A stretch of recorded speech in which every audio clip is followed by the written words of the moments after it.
தாவேக்கா விரிச்ச வலையில் தாவேக்காவே மாட்டிக்கிச்சா அப்படிங்கிற கேள்வி வந்திருக்குது.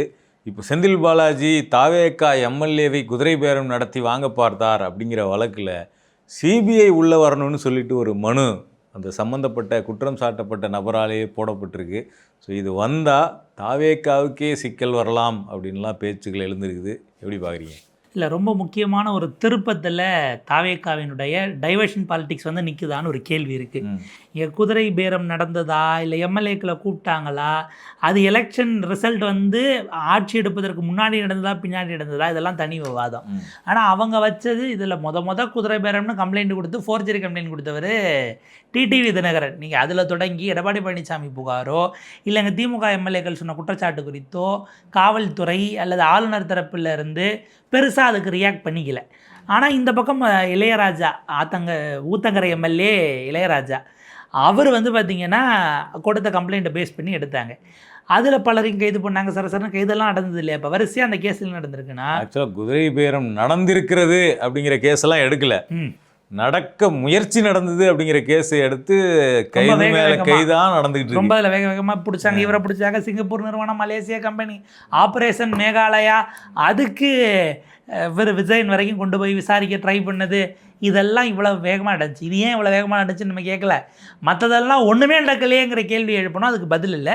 இப்போ இந்த கேஸில் அடுத்தடுத்து பல ட்விஸ்ட்டுகள் நடந்திருக்கு. என்னென்னா, ஒரு 2 நாளைக்கு முன்னாடி இதுக்கு முன்பாக வேறு ஒருவர் இந்த மாதிரியான இதில் சிபிஐ விசாரணை வைக்கணும்னு ஆக்சுவலாக சுப்ரீம் கோர்ட்டுக்கே இப்படி ஒரு மனு போச்சு.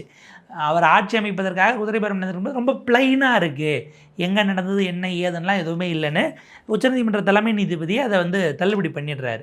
இன்னொருவர் போடும்போது அதுலேயும் ஸ்பெசிஃபிக் அலிகேஷன்ஸ்குள்ளே வாங்க அப்படின்ட்டு தான் ஹைகோர்ட்டுக்கு வந்த கேஸ்லேயும் சொல்லப்பட்டது. அப்போ இது அடுத்த கட்டமாக நகர்ந்த இடத்துல தான் ஏற்கனவே போட்ட வழக்கில் இருக்கக்கூடிய அக்யூஸ்டே நகர்றாரு. ரமேஷ்னு சொல்லிட்டு ஒருத்தர், ரமேஷ்னு ஒருத்தர், அவர் கரூரை சேர்ந்தவர். அவர் நீதிமன்றத்தில் பல விஷயங்களை பதிவு பண்ணுறாரு. அதில் அவர் குற்றம் சாட்டுவது, தாவேக்கா அரசாங்கம் இந்த கேஸில் என்னை சேர்த்துருக்காங்க, எனக்கு அடிப்படையில் அவங்க சொல்கிற எந்த குற்றச்சாட்டுக்கும் எனக்கு சம்மந்தம் இல்லை. அதை தாண்டி பிஎம்எல்ஏ ப்ரிவென்ஷன் ஆஃப் கரப்ஷன் ஆக்டில் டிவிஎஸ்சியினுடைய சட்டத்தில் இருக்க ஒரு விஷயத்தையும் அவர் சேலஞ்ச் பண்ணுறாரு. அது தனி. இந்த வழக்கு ஆளுங்கட்சியோடு சம்மந்தப்பட்ட எம்எல்ஏங்கிறதுனால இவங்க விசாரிப்பதை விடவும் சென்ட்ரல் ஏஜென்சி விசாரிக்கணும், அப்போ தான் நியாயமாக நடக்கும். ஏன்னா என்கிட்ட செந்தில் பாலாஜி பேர் இதில் சம்மந்தப்படுத்தி சொல்லுங்கன்னு எனக்கு த்ரெட்டனிங் போல் வந்ததுனால இவங்க இதுதான் கூடுதல் தகவல். இந்த வழக்கை தாண்டி ஒரு கூடுதல் தகவல் என்னென்னா, அக்யூஸ் நம்பர் 8 அவர் ரமேஷ் வந்து இந்த வழக்கில் அவர் நீதிமன்றத்தில் புகார் கொடுத்துருக்கிறார். என்ன புகார் கொடுத்தார்னா, என்னை வைத்து காவல்துறை விசாரிக்கும் போது நீங்கள் செந்தில் பாலாஜி சொல்லித்தான் எம்எல்ஏ இளையராஜாவிடம் பேசினீர்கள், அவர்கிட்ட பேரம் பேச முயற்சி பண்ணீங்க அப்படின்னு சொல்லி செந்தில் பாலாஜியும் அவருடைய தம்பியும் சொல்லித்தான் பண்ண சொன்னீங்கன்னு சொல்லி பொய் வாக்குமூலம் தர சொல்லி எங்களை கட்டாயப்படுத்தினார்கள் அப்படின்னு சொல்லி கார்த்திக் மற்றும் ரமேஷ் 2 பேரும் வந்து நீதிபதிக்கிட்ட புகார் கொடுத்தாங்க. ஸோ அவர்கள் தான் இப்போ வந்து போலீஸ் எங்களை மிரட்டினாங்க, பொய் சொல்ல சொன்னாங்கன்னு சொன்ன அவங்க தான் இப்போ சிபிஐக்கு இந்த கேஸை மாற்றணும், தமிழ்நாடு போலீஸ் இந்த வழக்கை நேர்மையாக விசாரிக்க மாட்டார்கள் அப்படிங்கிற இடத்துக்கு நகர்ந்துருக்கிறாங்க. இப்போ இந்த பிரேயரை சென்னை உயர்நீதிமன்றத்தினுடைய தலைமை நீதிபதி அமர்வுக்கு வருது. அவர் மத்திய அரசாங்கம், அதாவது யூனியன் கவர்மெண்ட், சிபிஐ மற்றும் அரசு தரப்பு, அதை தாண்டி அவர் இளையராஜா, இங்கே இருக்கக்கூடிய காவல்துறை, இப்படி எல்லாருக்குமாக நோட்டீஸ் இஷ்யூ பண்ணி பதிலை கொடுங்க. அதுவரை அவர் கோர்ட்டில் சொன்னார் இல்லையா, செந்தில் பாலாஜி சொல்கிறாங்கன்னு, அவர் ரமேஷ் அவர்களை விசாரிப்பதற்கு தற்காலிகமாக டெம்பரவரியாக ப்ரொசீடிங்ஸ்க்கு ஸ்டே கொடுக்குறோம் அப்படின்னு விசாரிப்பதற்கு தடை கொடுத்து விட்டது சென்னை உயர்நீதிமன்றத்தினுடைய தலைமை நீதிபதி அமர்வு. இதில் என்னென்னா, இதோடு நின்றுச்சானா இல்லை, அடுத்து குற்றம் சாட்டப்பட்ட கனகராஜுங்கிறவருக்கு ஆன்டிசிபேட்டரி பெயில், அவர் இன்னும் கைதாகலை, அவருக்கு முன்ஜாமீன். அதே போல் இன்னொருவர் ராஜசேகர் என்பவருக்கு பெயிலையே கொடுத்துருக்காங்க நீதிமன்றம். அதை தாண்டி அவர் வந்து பார்த்திங்கன்னா 2 முறை வந்து கையெழுத்திடணும், அடுத்த உத்தரவு வருகிற வரை அப்படிங்கிறதெல்லாம் ரெகுலராக பெயிலுக்கான கண்டிஷனாக போயிடும். அரசு தரப்பில் கிரிமினல் சைடு ஆஜரான வழக்கறிஞர் அருண் அன்புமணி அவர்கள் ரொம்ப அவர் பல விஷயங்களை பதிவு பண்ணுறாரு. அதை என்ன சொல்கிறாருங்கிறத நான் இந்த நீதிமன்றம் கேட்டுக்கொண்டு தான் இவங்களுக்கு பெயில் கொடுக்குறோங்கிற இடத்துக்கு நகர்றாங்க. ஏற்கனவே செந்தில் பாலாஜி மற்றும் அவருடைய சகோதரர் அசோக் 2 பேருக்கும் முன்ஜாமீன் கொடுத்துருக்குறாங்க. அந்த அமர்வு அதில் கவனிக்க வேண்டியது என்னென்னா, இது முன்ஜாமீனாக கொடுக்குறோம், ஒருவேளை இந்த ஆர்டர் வருவதற்குள் கைது செய்யப்பட்டால் நீங்கள் அதை பெயிலாகவும் எடுத்துக்கலாம் என்கிற கிளாஸோடு கொடுத்து தான் 15 நாட்கள் வரைக்கும் ஒரு கைதே அவகாசம் பண்ணக்கூடாது அவங்கள அப்படிங்கிறது தான் நீதிபதிகளுடைய முடிவு. இவங்க இதில் கைது பண்ணுறதுக்கான அடிப்படை கன்வின்ஸ் நீங்கள் கோர்ட்டில் அவர் வரைக்கும் நீங்கள் கொண்டு போய் சேர்க்கறது, அதாவது அவங்க கொடுக்கக்கூடிய அந்த எஃப்ஐஆரை பார்த்ததுமே ஜட்ஜஸினுடைய விஷயங்கள் சந்தேகங்களை வச்சு சில சமயம் அப்சர்வேஷன் வச்சே கண்டுபிடிச்சிடலாம். உங்களுக்கு கரூரில் அந்த அவங்களுக்கு வேலை கொடுக்குற வழக்கில் நீதிமன்றம் அன்றைக்கு கேட்ட கேள்விகள் அந்த டோனை வச்சு இதை நோக்கி தான் போகும்னு யூஸ்வலாக லாயர்ஸ் அதை சென்ஸ் பண்ணிடுவாங்க. பட் அரசாங்கம் ஒரு வேளை அது வேண்டான்னு சொல்லி நம்ம ஏன் அதிருப்தி சம்பாதிச்சுன்னு நினச்சாங்களா நமக்கு தெரியல. அப்படியான ஒரு இடத்துல பார்க்கும்போது இதில் நீங்கள் ஏதோ ஒரு புள்ளியில் கொண்டு வந்து அட்லீஸ்ட் செந்தில் பாலாஜி தம்பிக்கு வச்சு செந்தில் பாலாஜிங்கிறீங்க இவ்வளோ பேருக்குள்ளே தொடர்பு இருக்குதுன்னு கன்வின்ஸ் பண்ணி இவரை கூப்பிடணுங்கிறதுக்கு நீங்கள் சொல்லியிருக்க தகவல்கள் போதுமானது. ஏன்னா கோர்ட்டில் அவங்க அந்த வாட்ஸ்அப் கால் ஸ்க்ரீன்ஷாட்டை தாண்டி எதுவும் நேரடி சாட்சியாக எதுவும் கிடையாது அப்படிங்கிறது தான் அதில் இருக்கக்கூடிய விஷயம். எல்லாமே வந்து காவல்துறை கைது பண்ணவர்களிடம் போலீஸ் வாங்கின வாக்குமூலம் அப்படிங்கிறது தான் சாட்சிகளாக கொடுக்கப்பட்டிருக்கு. அது போலீஸினுடைய கஸ்டடியில் கொடுக்கறத பெரும்பாலும் நீதிமன்றங்கள் ஏற்றுக்கொள்ளாதுங்கிறது தான் அடிக்கோடிட்டு பார்க்க வேண்டியது இந்த முகாந்திரத்தில் தான். அப்போ முதல்ல செந்தில் பாலாஜி அசோக்கு கொடுத்த முன்ஜாமீன், அதற்கு பிறகு ரமேஷ் இதில் சிபிஐ வரணுங்கிறத ஜட்ஜு கன்வின்ஸ் ஆகி தான் நீங்கள் என்ன சொல்கிறீங்கன்ற வகையில் மத்திய அரசுக்கும் இவங்க ரெஸ்பாண்டண்ட்டாக சிபிஐனுடைய டைரக்டரையுமே உள்ளே சேர்க்குறாங்க. இதை தாண்டி ஒரு முன்ஜாமீன் அடுத்து ஒரு ஜாமீன் வர்றதை பார்த்தால் இதில் இது வந்து அப்போ என்ன போக்கில் போக போகிறது. இதில் சம்மந்தப்பட்டது 2 கட்சிகள், ஆளுங்கட்சி எதிர்க்கட்சி என்கிற காரணத்தினால் ஒரு சென்ட்ரல் ஏஜென்சி வரணும். ஏன்னா அப்படிங்கிறது இல்லை, அதனுடைய நியாயங்களை நம்ம பார்த்தோம்னா, ஏன்னா குற்றம் சாட்டப்பட்டிருக்கிறது அப்படிங்கிறது எதிர்க்கட்சி எம்எல்ஏ, விசாரிக்கிறது ஆளுங்கட்சியினுடைய போலீஸ். அவங்க குற்றச்சாட்டு என்ன வைக்கிறாங்கன்னா ஆளுங்கட்சி எம்எல்ஏவை எதிர்க்கட்சி எம்எல்ஏ விலைக்கு வாங்க முயற்சி பண்ணார் அப்படிங்கிறது. அப்போ ஒரு ஆளுங்கட்சியினுடைய போலீஸாக இருந்துக்கிட்டு இந்த வழக்கில் எதிர்க்கட்சியை சேர்ந்தவரை எப்படி இந்த போலீஸ், தமிழ்நாடு போலீஸ் நியாயமாக அல்லது நடுநிலையாக நேர்மையாக விசாரணை நடத்துவாங்க, அல்லது போலீஸோட விசாரணையில் அரசாங்கத்தின் தலையீடு இல்லாமல் இருக்கும் அப்படிங்கிறதுக்கு எந்த உத்தரவாதமும் கிடையாது. இல்லை அதில் நம்ம இன்னும் சிம்பிளிஃபைடாக சொல்லணும் அப்படின்னா, அடிப்படையில் யார் ஆட்சியை கவிழ்ப்பதற்கு முயற்சி செய்தார்கள்? முதலமைச்சர் விஜயனுடைய ஆட்சி. விசாரணை நடத்துகிற காவல்துறைக்கு யார் தலைவர்னா முதலமைச்சர் விஜய். இது ஏதோ ஒரு வகையில் ஒரு கிளாரிங் கான்ஃப்ளிக்ட் இருக்கிற மாதிரியிலான ஒரு விஷயத்தை அவங்க முன்வைக்கிறாங்க. அதை தாண்டி ஏற்கனவே ஒரு முறை அரசியல் ரீதியில் இவரை மாட்டி விடுன்னு சொல்லிட்டாங்கன்னும் போது அப்போ பொதுவான உங்களுக்கு விசாரணை வந்து நியாயமாக நடக்குதுன்னு ரிசல்ட் வரதுக்கு முன்பாக விசாரணை நடக்கும்போதே அதை உணரத்தக்க வகையில் எல்லா தரப்புக்குமான நீங்கள் குற்றம் சாட்டப்பட்டவருக்கும் சில உரிமைகள் இருக்கிறது. அவங்க அந்த லீகல் ரைட்ஸுக்குள்ளே தான் அதை செய்கிறாங்கன்னு பார்க்க வேண்டியிருக்கு. இதில் பார்த்தீங்கன்னா மத்திய அரசுக்கு ரெஸ்பாண்டன்ஸ் யாருன்னு பார்த்தோம்னா அந்த கேஸில் முதல்ல மத்திய அரசு, department of personnel and training, ministry of personnel, அங்கே அவங்களுக்கான செக்ரட்டரி, பிரதமர் அலுவலகத்துக்கான இதில் அரசினுடைய செயலாளர். 2வது தமிழ்நாடு அரசுக்கு அவங்களுடைய ஹியூமன் ரிசோர்ஸ் மேனேஜ்மெண்ட் டிபார்ட்மெண்ட்டில் இருக்கக்கூடிய செக்ரட்டரிக்கு. 3வது பிரின்சிபல் செக்ரட்டரி, தமிழ்நாடு அரசுடைய பிரின்சிபல் செக்ரட்டரி. 4வது திருவல்லிக்கேணிக்கான அசிஸ்டன்ட் கமிஷனர். 5வது D1 ட்ரிப்ளிகேன் ஸ்டேஷனோட இன்ஸ்பெக்டர். இது போக 6வது எம்எல்ஏ இளையராஜா புகார் கொடுத்தவர். ஏன் சிபிஐ விசாரிக்கக்கூடாது? உங்களுக்கு நடந்தது உண்மைனா நீங்கள் சிபிஐ முன்னாடி கொடுக்குறது உங்களுக்கு சம்மதம் தானே? நீங்கள் நடுநிலையாக நடக்கும்ல விசாரணை. ஆமாம், அதனால் அதுக்கு எதுவும் அவர் தரப்பில் எதுவும் ஆட்சேபனைகள் இருக்கா என்னன்னு அஃபிடவிட்ஸில் கேட்டுக்கலாம். சரி, சிபிஐ விசாரணைக்கு மாற்றப்பட்டுச்சுன்னா தாவேக்காவுக்கு என்ன சிக்கல் அப்படிங்கிற பாயிண்ட்டுக்குள்ளே போகலாம். ரொம்ப முக்கியமான அரசியல் கோணமே அதுதான். R7 சிபிஐனுடைய டைரக்டரும் இதில் இருக்காங்கன்னு வச்சுக்கோமே. இப்போ என்னென்னா தாவேகா அரசாங்கம் சொன்னபடி அவங்க இப்போ வரைக்கும் இந்த கேஸில் நீதிமன்றத்தில் அவங்க சொன்னது, நீதிமன்றத்தில் அந்த சிங்கப்பூர் மலேசியா கதைகளோ அல்லது கதைகள்லாம் அந்த நரேட்டிவ் மீடியாவில் பிளான் பண்ணப்பட்ட அந்த விஷயங்களோ அந்த லைன் அல்லது அந்த ஆங்கிளோ இவங்க நேரடியாக இங்கே எப்படி எஸ்டாப்ளிஷ் ஆகுது அந்த கனெக்ட்டுங்கிற விஷயத்தெல்லாம் நீதிமன்றத்தில் சொன்னாங்களான்னா அப்படியான விஷயங்கள் பதிவு செய்யப்படவில்லைங்கிறாங்க.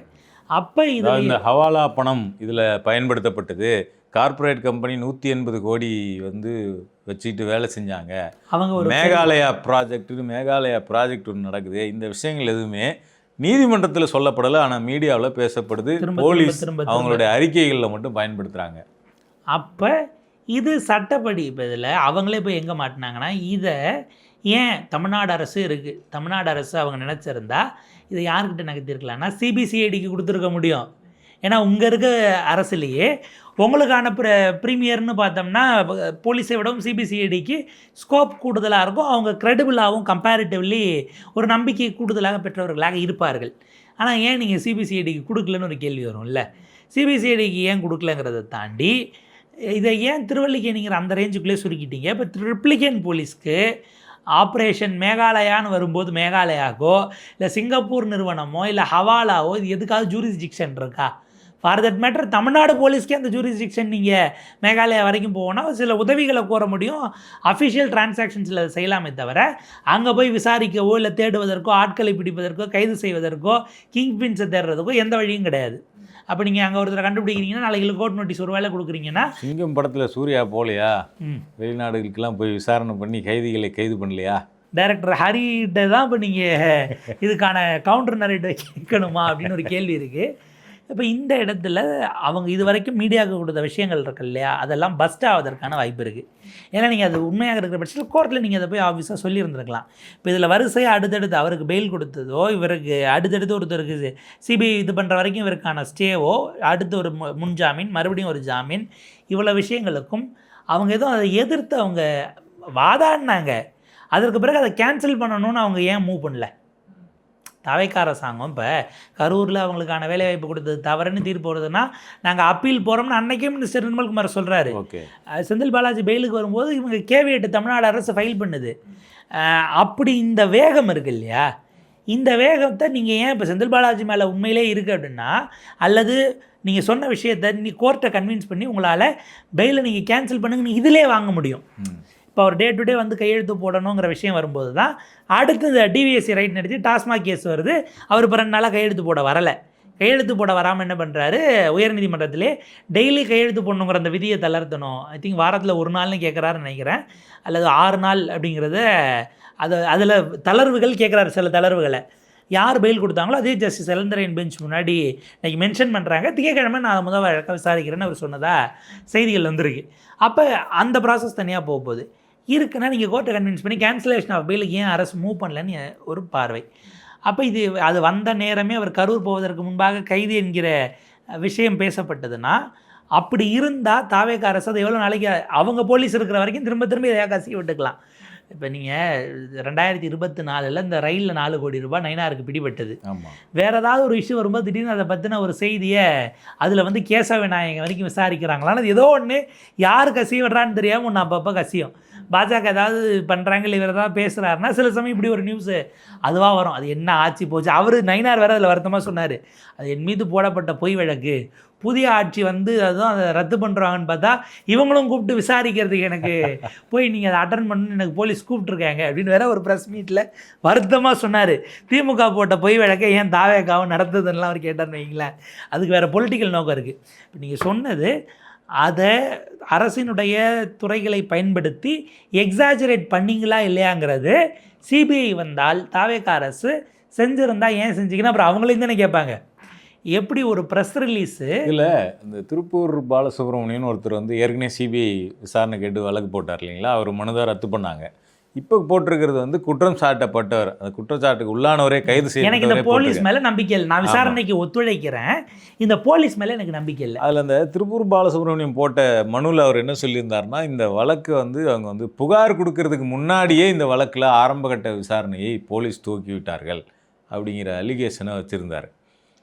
அப்போ இதை எப்படி ட்ரிப்ளிகேன் போலீஸுக்கு எப்படி இந்த விசாரணை போச்சு?